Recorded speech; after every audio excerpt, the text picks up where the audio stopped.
Okay. You may wonder why there's an egg slicer here.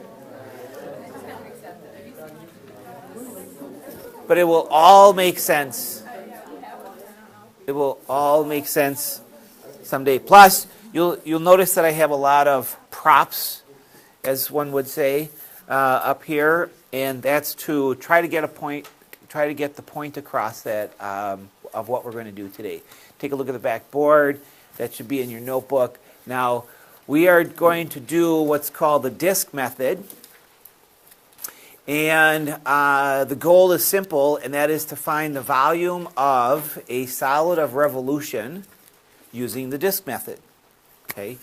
So there's a lot of vocabulary that we have to try to identify, and then we have to learn how to do what we're going to do. Okay? So that's where all this comes in and where that picture comes in. Plus, I've got other pictures we're going to take a look at. All right, so if I were to say to you, okay, class, go find the volume of a solid of revolution using the disk method, what would be your first question? What is volume? Volume, we should know. First of all, what is the disk method? Because if we're going to use it, we got to know what that is. And then what's the other thing? What's a solid of revolution? See how that all goes together, okay? And that's what we're going to, that's the first thing, that's the first question we're going to answer is, what is a solid of revolution? Okay, and so I'm going to tell you, we're going to play the game, one of these things is not like the other. Okay, remember that? Did you guys watch Sesame Street when you were kids? Okay. All right. So this, okay, everybody take a close look at it. This is a solid of revolution. Okay?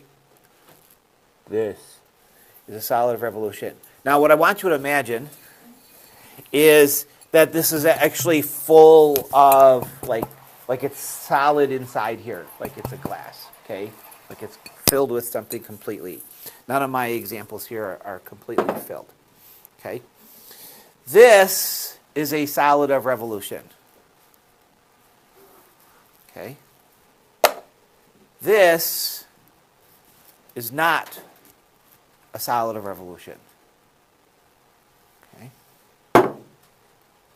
This is, okay? This is not. See? You learn what is and what is not. Yes? Yes.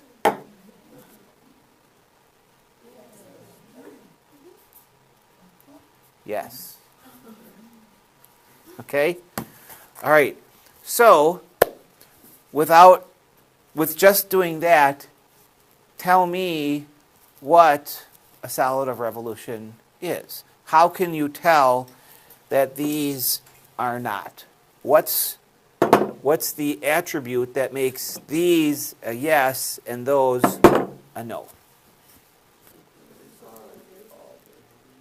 Okay, it's revolved around. Okay, I know where you're going with that. If you like slice it, and it's a circle, and it's a solid. If you slice it and what you get is a circle throughout the whole thing, the answer is yes, it's a solid revolution. Does that sound good? That's gold medal worthy, because that was really good. That was not good. Okay? So that's where the cheese slicer, the egg slicer comes into play here. Because what I want you to imagine is, so if I say this, yes? Yeah. Because if you slice it,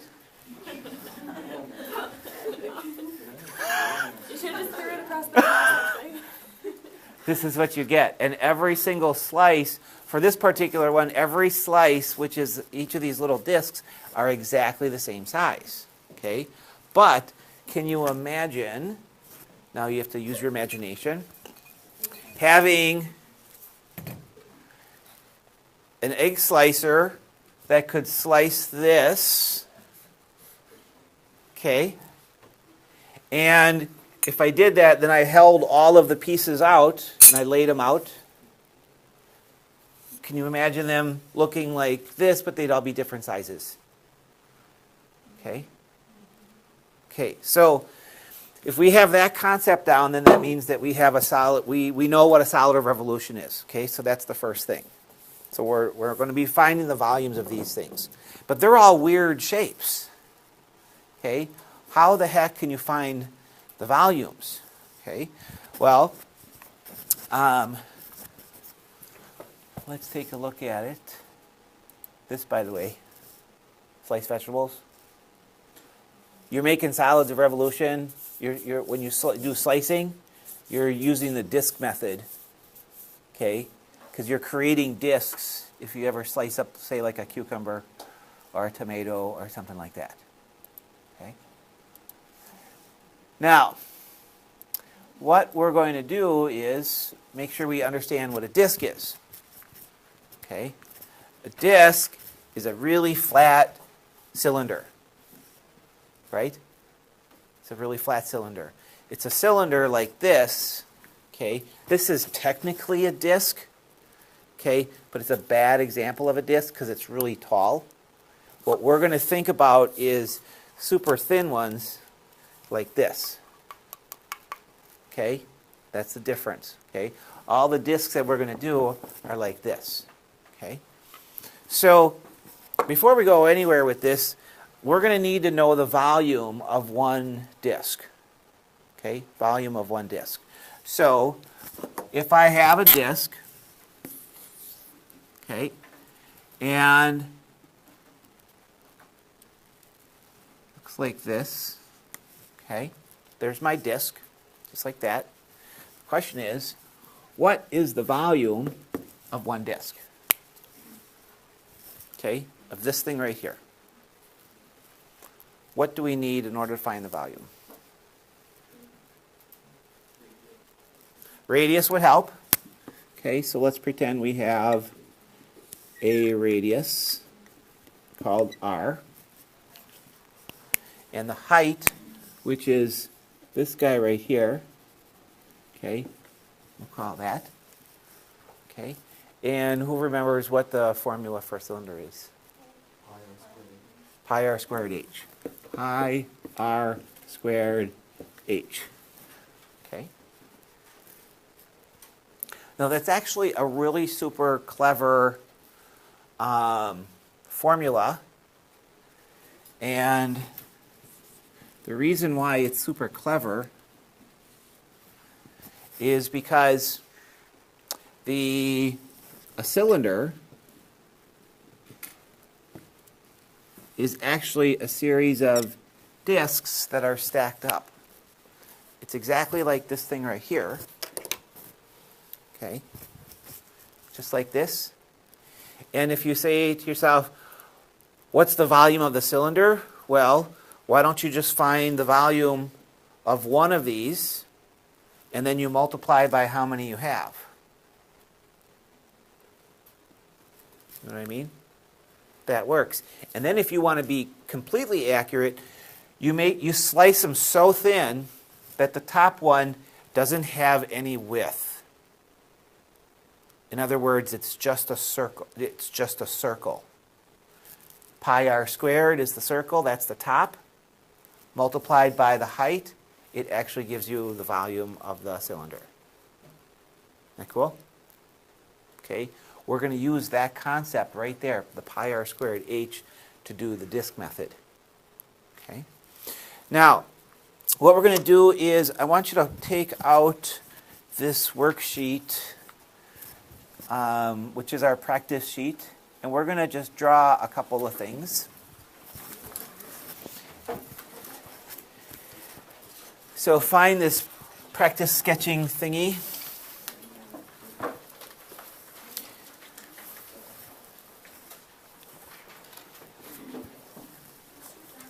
Yes? Yep. Over here you can find one. It's in the tray.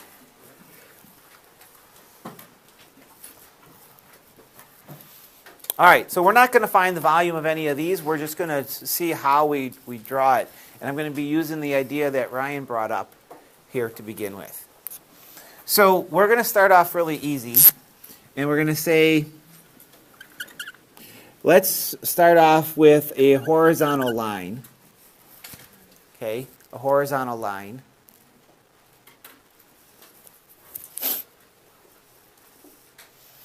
And we're going to actually form a rectangle using that line. Okay.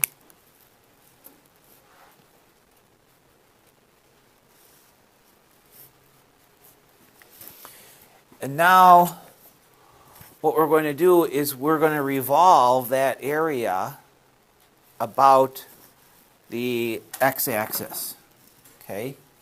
And so what we're going to do is we're going to do this. Okay? Picture this. Okay? Picture this is the rectangle. Okay? And I'm setting it on the x-axis right here. And then if I do this, see, I rotate it around. And then if I could go into Mrs. Rosing's room, I'd finish it. And if I did the whole thing all the way around, my shape would be a solid of revolution. You get it? So the whole concept here is this is a 2D shape, but because we revolve it around some sort of line, we can create the solid. And in fact, every single one of these is formed by doing this revolution thing. In fact, if you picture this, if you could imagine like just a cross section of this right across, and it's just the top half all the way across where you're just looking at it 2D, and you take that and you rotate it around just like the pineapple, you could create this. Okay? And that's where CAD 3D modeling software, they do this. They do stuff like that. Okay? It's very cool. All right, so let's go ahead and do it. And so get to use my calipers again. So the key here is that this height right here, okay, I have to be able to go down this way. So when I do this, I'm going to mark here, mark here. See? Because that distance right here, this is the one that's the reflection. Okay? This line right here is reflected down. Now, to simulate what this looks like, what you do is you make little ovals down here. And that's one side of it. And then you just do it to the other side right here. And when you do that, that's how you create your solid. It's a 2D face here, but it's really it's a 3D picture. Can you see it? If you're good at art, you like drawing 3D stuff, you're going to love this unit. Okay? Because it's loaded with 3D drawings. Okay? It's a lot of fun. Okay, so that's our first one. Let's do another one. So you can put these anywhere you want to. For example, I'm going to draw another one right here. And I'm going to make it be a triangle. Okay? We can put them anywhere we want to on the 3D graph, on the graph. Okay. And this time I'm going to actually draw in the axis. Okay, this is called the axis of revolution. Okay, does it make sense? It's the axis of the revolution.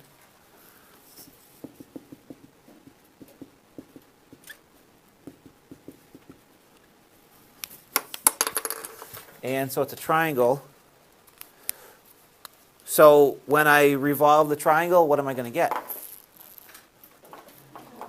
Going to get a cone. Okay, so this should be my result. I should get something that looks like this when I'm all done, when I revolve it. Okay, so it's all about symmetry here. So that's where we're doing this.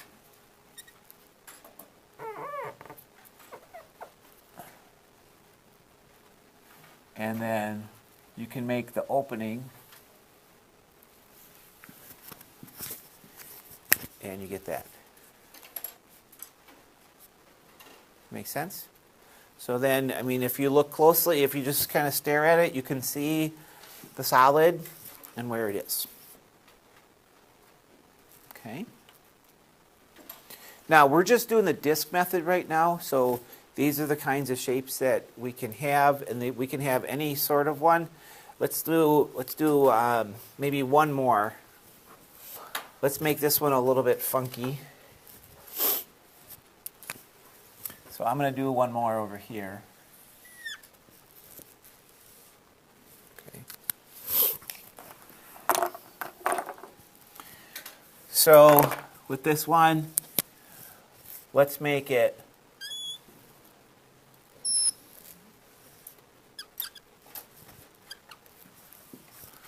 like this. Okay. And our axis of revolution is this line right here. Okay.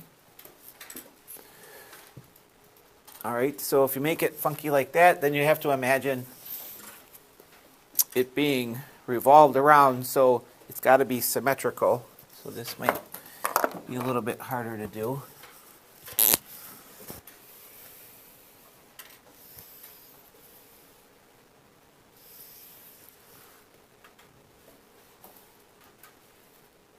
So I usually try to make like certain points that I know I have to go through those points. So let's see what we got here.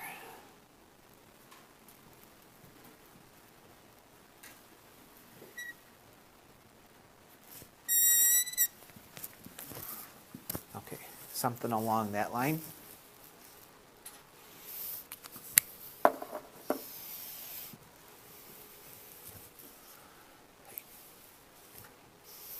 All right. Now, where do the discs come in? Okay. Now think back to the egg slicer. Okay. Think back to the egg slicer, and let's put each of these through the egg slicer. Okay. So what we're going to do is we're going to draw in a couple of discs. Okay. So with a different color,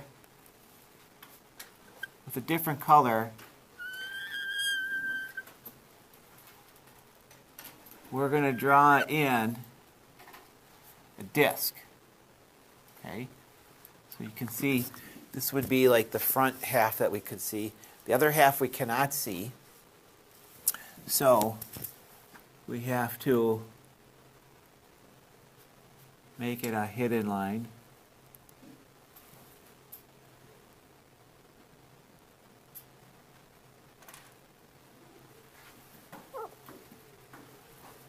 And we'll put that one in there. And let's try to put this in here like here, just to identify it.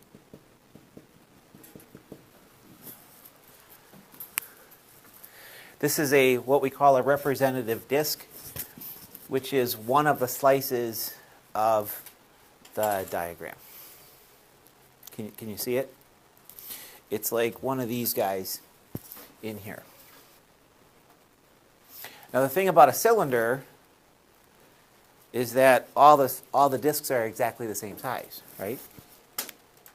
Okay, so let's go to the cone. If we go over to the cone, notice what happens here. So we go to the cone. Here is a slice.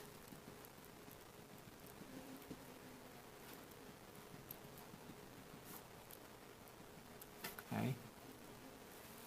And this disk is one size. And then let's make another one over here.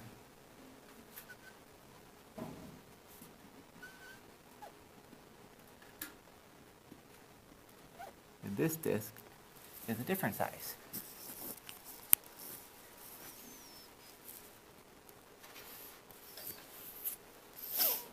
You seeing it? Okay. So we're building the whole concept of how to figure this out. So here's what we know so far. We know that all of these shapes that are up on the board are formed by revolving a two-dimensional area, okay, a two-dimensional area about an axis. We know we can put them through the egg slicer, and we can slice them into different size disks. We stack up the disks, and we can form the shape. Okay. Now, how can we use calculus to find the volume? Okay. What do you think?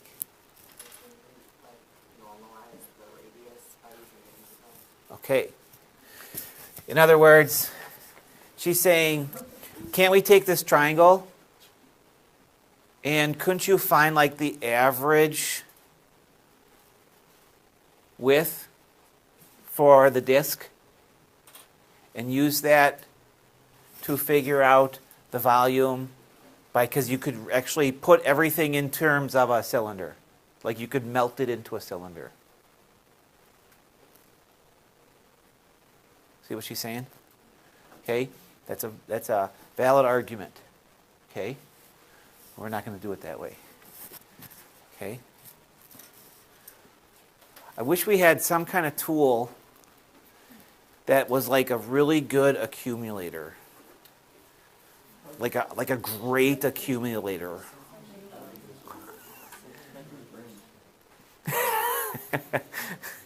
Such that we could accumulate an infinite number of disks, okay, the volumes of each of those to get a volume that was our total. And in other words, like we could tell it where to start and where to stop, and then like some sort of formula that allowed us to create that. Okay? If only we had that. Okay. Now, watch this. This is really, really cool. So, what I'm going to do now is I'm going to say, let's suppose I want to do this. What I would really say is, I would say, gosh, this is what I want. I want to be able to integrate starting at some place and ending at some place. But what I want to do is I want to use pi r squared h, because that's what I want to accumulate. Okay? I need the radius of each of the disks, and so on. And then I need the height of each disk. Okay? Well, let's see if we can create that or see what we got. Let's assume that this function, okay, this function across the line, it's just a line, is my f of x. Okay? So, does everybody agree that the distance from here to here is my radius? Right? That's the radius. Yep. That's the radius of my disk. Does it make sense that the radius is equal to the functional value for every single x value? In other words, if I plug in, if x is this, what's the value of the function? Well, it's this point up here. If I move to a different x, what's the functional value? It's this. Oh my gosh, it's the radius of that disk at that moment. Okay, come over to here. For this x value right here, what's the radius? The radius is equal to the functional value. If I make this function right here, from here to here, this is my function. In other words, no matter where you are on the x-axis, the functional value of the x value is the radius. Okay, so wait a second. Pi r squared h. Pi r squared h. That means that this is equal to the integral from a to b of pi times, but instead of using r squared, it's not x squared.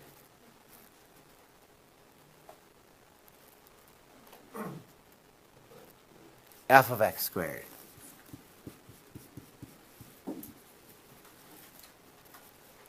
So pi is pi. We just established that the radius at any given moment is whatever the y coordinate is by plugging in the x into the function. We have it. Geez, what do we do with h though? H is the width of this, right? It's a really, really small number. In the way that we often represent a really small number is it's some change in x. In other words, pi r squared h can be represented in our calculus formula for the volume of a revolution by saying pi times f of x squared dx. And that's what we're accumulating. Okay. All right, let's do an example now from scratch, from beginning to end, and see if we can actually make this thing work. So let's go.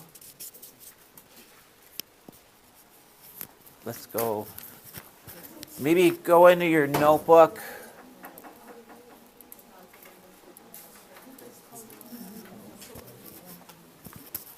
And let's draw one. Let's figure out if we can find the volume.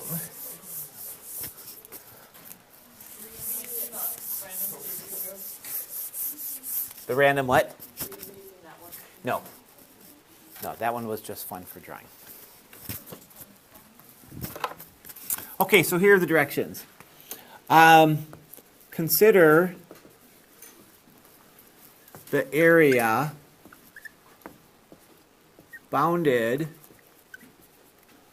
by y equals the square root of x, y equals 0, x equals 1, and x equals 4. Revolve this area about the x-axis.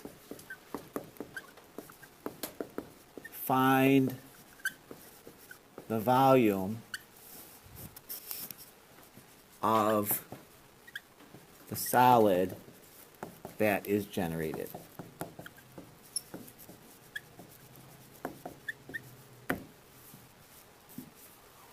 So we're going to consider the area bounded by y equals the square root of x, y equals 0, x equals 1, and x equals 4.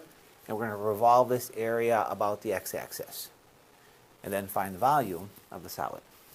Okay? What do you think we got to do first?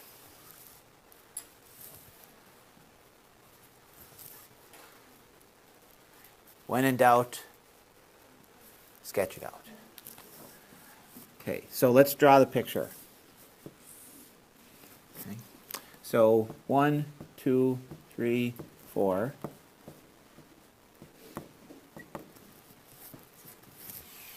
And then we have 1, 2.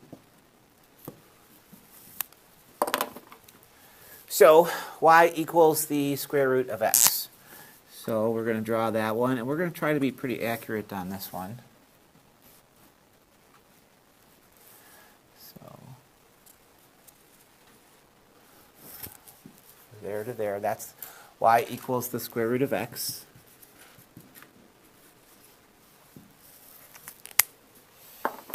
And then we got to draw all the other parts. So y equals 0, that's the x-axis. Okay, so that's y equals 0. And then we have two vertical lines. The two vertical lines are at x equals 1. So that's x equals 1. And then x equals 4.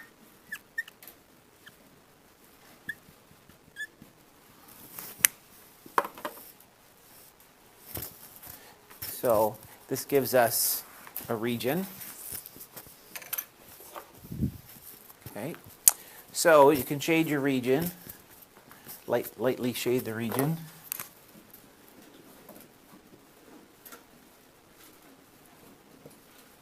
Okay. So that's the area that we're going to revolve. Okay. Now, sometimes what I like to do is once I got this all set, I will get rid of what I don't need anymore.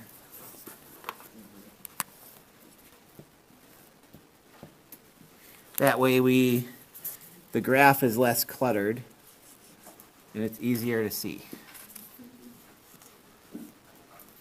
Okay. So now this looks exactly like the kind of things that we were doing. Yes? In the first place? Well, I wanted to make sure that everybody knew that a vertical line was x equals. So, and that it was an actual line, and it was bounded by the graphs of those. Okay, so let's go ahead and revolve it. So we're going to take that and go down to here.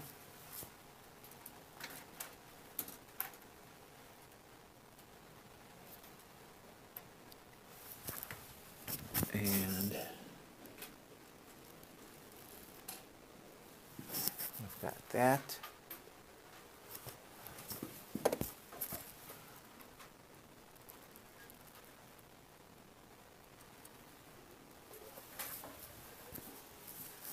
And we have this shape. You see, if you turn it on its side, it kind of would look like a bongo drum. You know what I mean? Kind of has that look. Okay, so notice this is not a cylinder anymore. It's not a cone. It's a bongo drum. Okay, so what's the volume of this? Well, here we go. The volume of this comes from taking the slices. So I'm going to put in just you might want to do this early on. You don't have to do it every time, but just so that you can see, we're putting in these slices in here.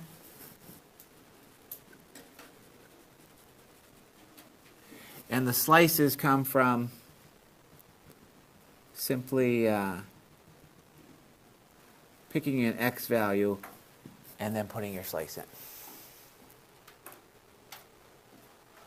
Okay. By doing that, you can then identify that this right here, this is equal to the radius. That's a sample radius for one sample slice. I forgot to do my backside here. There we go. Put a bottom on my drum. Okay. All right, so now you ask yourself, considering the integral. You ask, where is, we always go from left to right. Where is the first slice? Where does it occur? At x equals 1. Okay? So we start right here, and then we're going to move to this way. So we start, our first slice is at 1, and our last slice is at 4. Okay, the last slice, which is the last disk, is at 4. And then we refer to our formula. Okay, so our formula, this is the same formula all the time for the disk method. You might want to jot that down. This is the same all the time. Okay. So pi times f of x. So it's pi times, what's my f of x?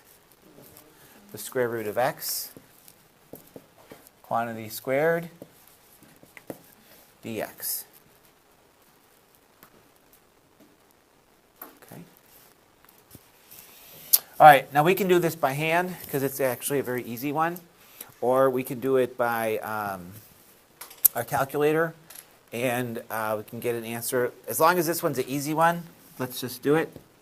This is the integral from 1 to 4. Actually, it's equal to pi times the integral from 1 to 4 of x dx. Okay, I pulled out the pi. The square root of x squared is x. So this is then pi times 1/2 x squared evaluated from 1 to 4. All we're doing is we're doing the fundamental theorem of calculus. So this is going to give me pi times 1/2. I'll just write that as pi over 2 times 4 squared minus 1 squared, which is 16 minus 1, which is 15. So the answer is 15 pi over 2.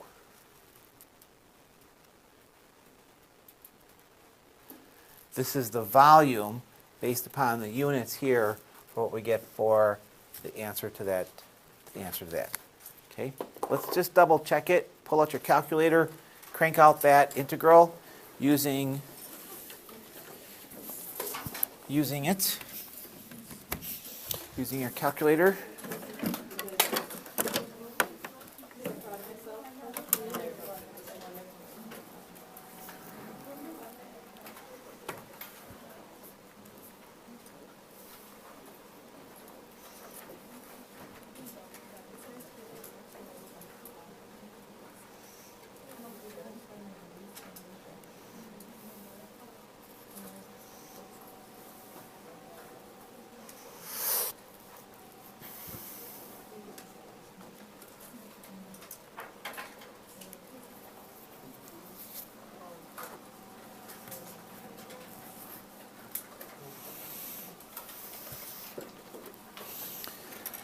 So the integral from 1 to 4 of x dx is 7.5 multiplied by pi, and we have our answer.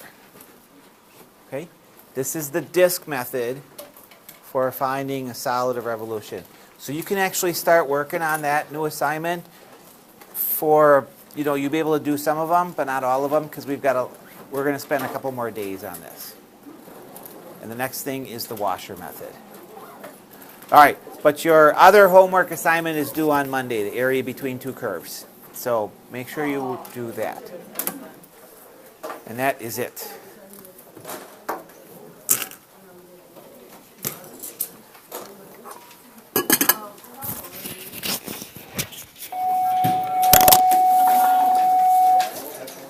All right, have a good weekend.